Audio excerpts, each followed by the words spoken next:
What is up, everybody? Josh here again, and today we have an Icarus Week 167 update. This week we get some achievement fixes, quality of life improvements, a sleep screen improvement, and more, and news of growing trees or regrowing trees next week.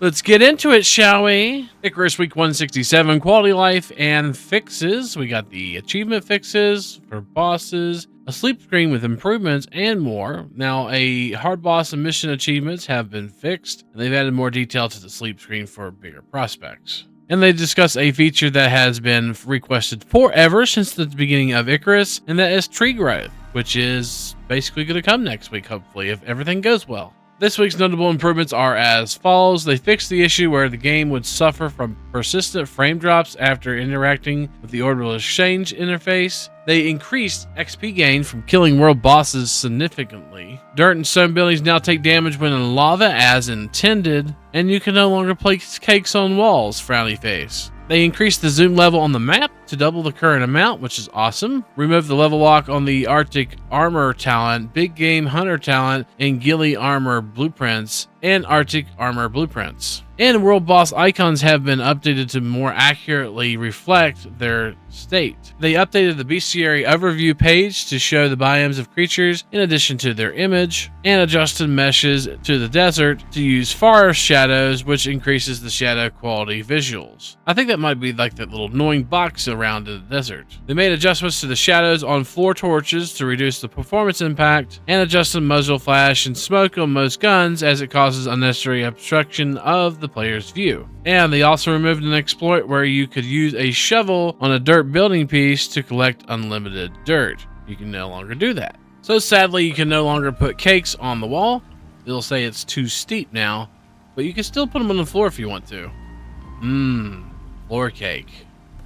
And the zoom of the map has been increased. This is actually quite a nice change. Looks like we can zoom clear in. Look at this. We can actually zoom in and see some things here now. That's a really nice change. I really enjoyed that. I'm glad they actually did that. But now you can zoom in, they say 2 times more than what you used to be able to. Probably about right there was what it was before. So yeah, that's an awesome quality of life change. So when you go down through the bestiary now, you're going to see that all the beasts that are in the forest, you'll see like a forest background behind them. This one's got a Prometheus. This one's got some Arctic. And of course you can tell that it's in the Arctic, or it's in the Prometheus for Daenerys. It's in the grassland forest. So you can actually see now kind of where it spawns. These spawn in the desert because they're in a desert background. So that's pretty nice. Of course you hit J as in Josh to get to this. And when you go to shoot stuff, the flash and the smoke shouldn't be as aggressive as it used to be.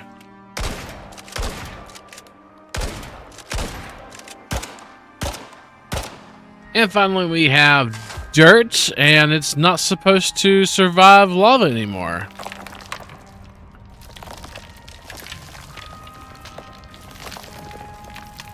Looks like it's taking some damage there, and there it goes. So yeah, dirt does not survive lava anymore, and neither is stone. Stone is not supposed to survive lava either. There it goes. So now if you put dirt or stone into lava, it's going to go ahead and destroy that. Like so. Let's see if aluminum is the case still. Yep, okay, so now even aluminum gets destroyed in lava.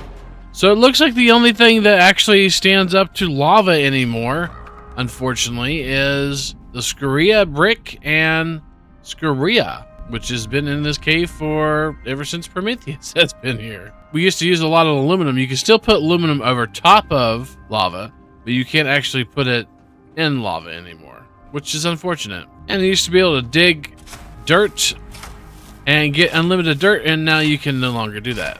So that is the notable improvements this week.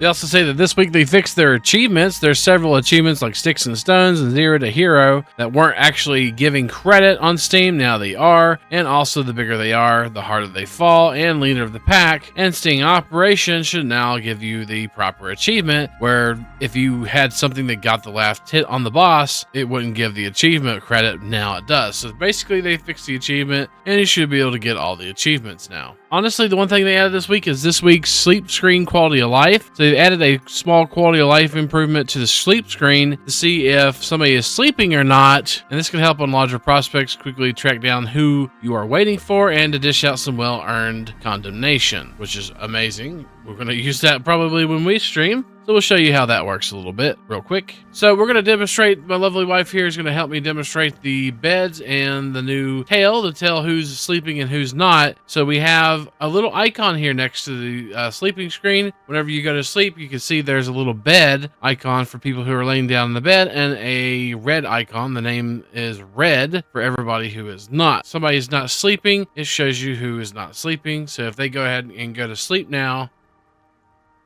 we can see we're both in bed now. So both of us are in bed and we were able to pass the time. So now we have this little icon here on the sleeping screen that we can now use to tell who is and isn't sleeping. And probably some of the biggest news this week is next week we are getting some tree regrowth. They're going to implement a device that you power and trigger, kind of like the Thumper, that you can regrow trees with inside a preset radius. And I know the community has been asking for this for a while, pretty much since the game has come out. So they're testing it to make sure that it works as intended. Thank God. They're testing things before they release them. That's awesome. And if they don't feel like it's ready early next week, they'll do another small quality of life and fix update instead. So look forward to that next week. And they got a little picture here of what the device is going to look like right there. And we got the changelog here. We already went over the new content section, so let's go over the fix section, see if there's anything that we kind of missed. Looks like they updated the water trough bowl and water material to be darker and more visible, so it's easy to tell if the container has water or not. And they reduced the size of the Dribbo shell head and gate reinforced wood behind the carpentry bench directly instead of being beeswax, as the reinforced gate is meant to be combined with stone buildables. And that's pretty much it for the fix section. We're going to go ahead and skim through the future content here real quick. Looks like they're talking a lot about the new legendary weapons and stuff in this game that's coming with the Great Hunts. Ice Mammoth Bats changed exploding bats NPC type to passive, so otherworld bosses, or otherworld bats, sorry, won't attack them on sight. So it looks like we're getting some kind of Ice Mammoth Bats. Looks like they're adding a small ranch sign and a giant ranch sign. Set up bestiary information for Gargantuan, Rime Tusk, and Quarite. Looks like we're getting a coffee grinder and a butter churn. And that's it for that changelog. And that's it for this video. Don't forget, if you like what you see, to like, comment, subscribe, and all that good stuff. Subscribe and we'll get you weekly Icarus update videos just like this one, and content videos when we decide to do those. And hopefully, we'll see you next time. Peace.